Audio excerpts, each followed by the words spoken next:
folks, Rob Daniels here from the movie, TV, and video game soundtrack program Visions in Sound. I can be found every Saturday morning, 12 to 2 a.m. on Mix 98.5. And if you'd missed the show, which, hey, does happen, you can also find me on many other places, but my main website, visionsinsound.ca. Well, we are continuing on with the 25 years and beyond as we're celebrating 25 years of Visions in Sound. Now, this week's soundtrack is not really all that long ago, but it was one of those soundtracks that kind of struck me as being very cool. So we have to go back to 1982. And 1982 was a very pivotal year. A lot of good movies came out that year.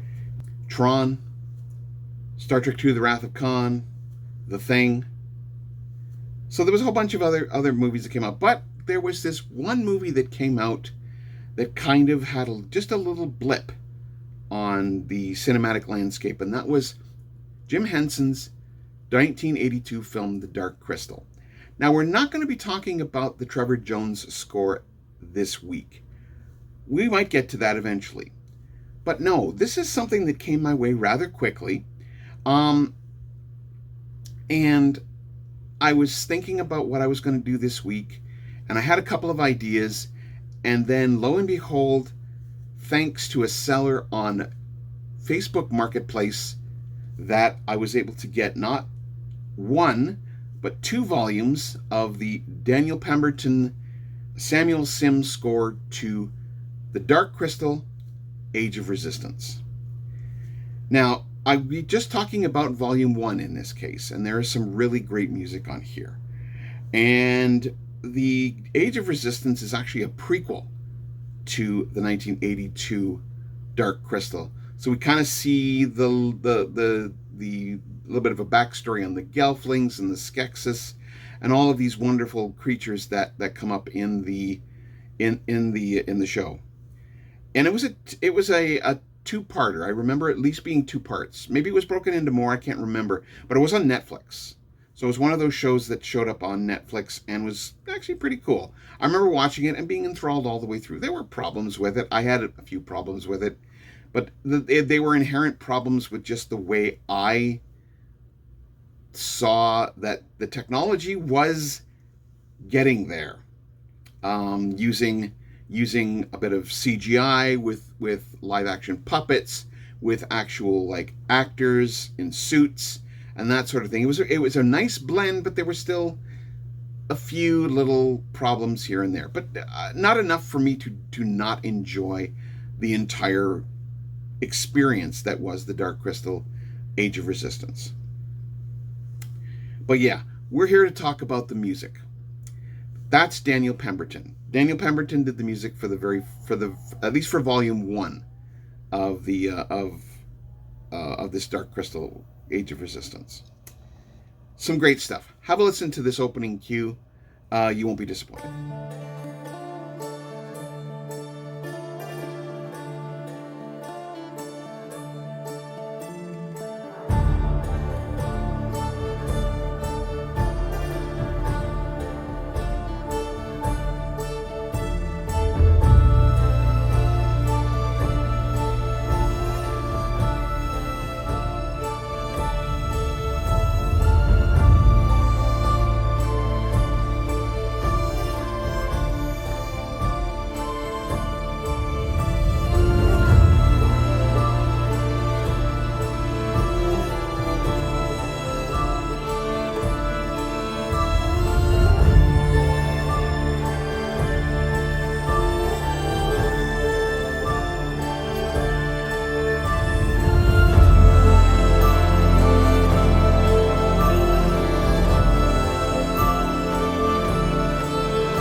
See, I remember hearing stories about the very first Dark Crystal, and Henson had put a lot into the first Dark Crystal.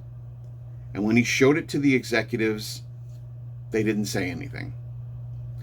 And Henson was rather disappointed. And the film essentially did not do very well. Now, it has since gained a cult following, and seeing it in the theater a number of years ago when they still used to do the digital film festivals, I can see why. It was very ambitious for its time, and it created a world that Henson was essentially setting up throughout the years with his various experiments. I can see the DNA of the Dark Crystal in Emmett Otter's Jug Band Christmas. And you can see that. And the stuff that he was doing back then was setting things up for him to do this 1982 film. Now, Henson did not get a chance to see the success of the Dark Crystal. At least not that it was ever stated. So to have a TV series or a Netflix series show up years later in 2019, I think would have thrilled him. It's one of those series that, like I said, it's not for kids. I will say that this film is scary. It has things in it that could scar young kids. Maybe like preteens into teens, they probably will be okay with it. But any earlier than that, it could be rather scary for them. A case in point.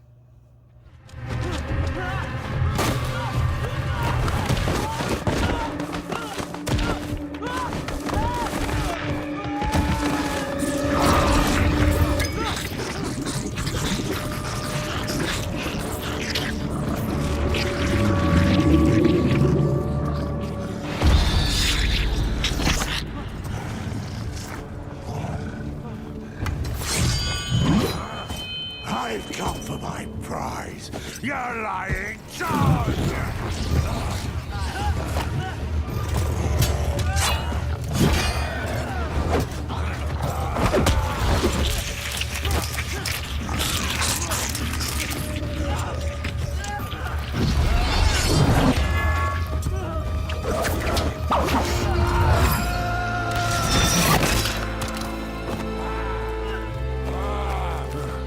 Not quite like old times. Oh, very well. Father and son. Not quite. Together!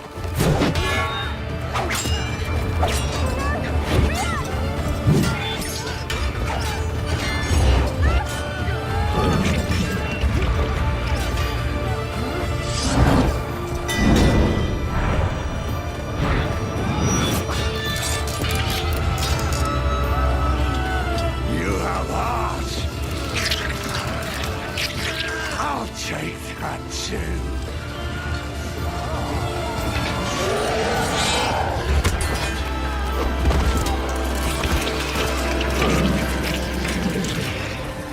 Follow me!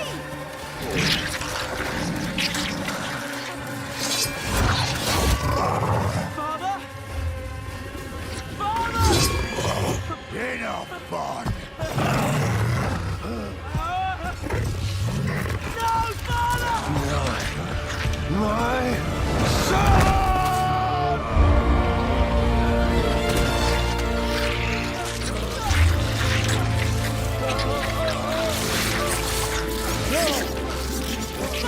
You're coming with me. It's all right. Leon, be brave.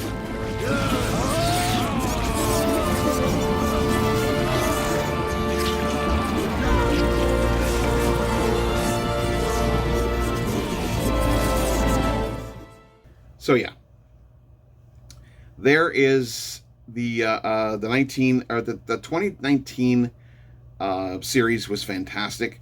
I thought the acting was great. I mean, it was some fantastic actors in all of this. Taron Egerton, Eggleston from the Kingsman films, Anna Taylor-Joy. She was she was in the Queen's Gambit. Voiced some of these characters. So this is the kind of thing that we're looking at here. I think the reason why it failed or did not do very well was the fact that I think it was a little bit out of time. Back in 1982, this would have wowed them. Even in the late 80s, it would have wowed them. Even early 90s, it would have wowed them. But it had kind of all been seen. Lord of the Rings had already had been out a long time. Even The Hobbit had already been out, and there had been several fantasy type films that had already come out. So to see this very ambitious project from the Henson Company come out and do what it was doing, I think it did a pretty good job. It's just, again, it went for the more nostalgic side of things, and unfortunately was not received very well. That's just my take on it. Now, the music, on the other hand, by Daniel Pemberton is amazing. Have a listen. It does have this Celtic feel to it in some spots. So have a listen.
So yeah, thanks to the seller on Facebook Messenger for these 2 volumes showing up. I may do volume 2 at a later date. I'm pretty sure I will, but it's fantastic to find this stuff locally. And you know what? It's pretty cool to do this all and find this stuff locally. So a couple of announcements I'm going to make before the end of the show. If you are going to be in the Toronto area on Thursday, August 21st, 2025, then come and see me at the Fan Expo. I will be doing a panel on the 50th anniversary of Jaws, and it's going to be, I don't have the room handy. I'll put it up when I'll put it up here. You'll be able to see it right now. And come on by. I'll sign a card for you or whatever you need me. I'll have a chat with you. We'll talk soundtracks. It'll be a fun time. Also, remember before, maybe a couple of months back, I mentioned, well, not even a couple of months back, a couple of weeks back, I mentioned that this V the Final Battle video was taking off. Yeah, 2,000 views as of this recording. I'm pretty stunned. The amount of likes is going up too. It's up to 24 likes. So I'm thinking people out there are watching, which is good. Continue to watch. Continue to, as I always say, like, share, and subscribe, and comment, please. I would love to hear your comments on the various soundtracks that I do talk about. It's pretty cool. Also, another little quick announcement. I'd like to ask, well, not an announcement, just a question to the people out there. Do you want another recommendation video? I'm just curious on that. If you want another recommendation video, please comment. Say you want one. I would be more than glad to do it. I don't want to put one out there and just have it completely bomb because no one wants it. So that's what I'd like to say. So I'll simply say this as well. If you're interested in any of the film, television, or video game music that I do play, you can catch my show every week, 12 to 2 a.m. on Mix 98.5. And if you miss a show, which like I said does happen, by all means you can try visionsinsound.ca. I'm on Blue Sky these days at visionsinsound.bsky.social. I'm on Good Pods, a downloadable app for your phone or other type devices, and I can also be found on many of the other podcatchers out there, including the likes of Apple Music. I realize that it's a pretty crazy world out there right now. If you feel overwhelmed, then by all means, please call 911 for immediate help. You can also try 988. Please dial or text 988, at least in Canada, for the suicide crisis helpline. You can also try 1-844-HERE247 or HERE247.ca. They all offer ways of getting help if you or someone you know may be suffering from mental health issues. So folks, with all this in mind, have yourself a great day. Get out there and listen to some wonderful, fantastic, unusual, cool scores, because there are composers out there that are worthy of your time. So, with Gimli always on watch, I'll just simply say this: have yourself a great day. Bye for now.